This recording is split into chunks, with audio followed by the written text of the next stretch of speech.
So I installed this automatic door closer about 3 weeks ago, and it's been such a game changer. I have a dog who consistently leaves doors open, and this thing has solved that problem completely.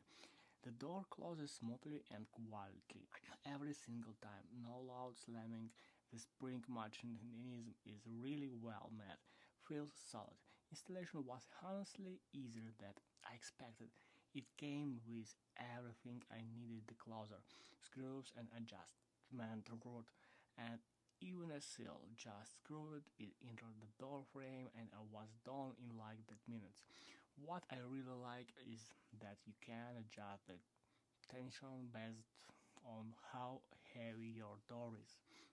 Mine is pretty light, so I set it to a gentle close, but it can handle doors up to about 65 pounds.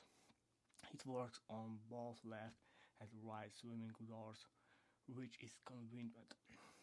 The thing alone consistently feels durable, doesn't feel like it's gonna break anytime soon. My neighbor actually gives this to me that I mentioned my door uses, and honestly, it's one of those simple things that just makes daily life easier.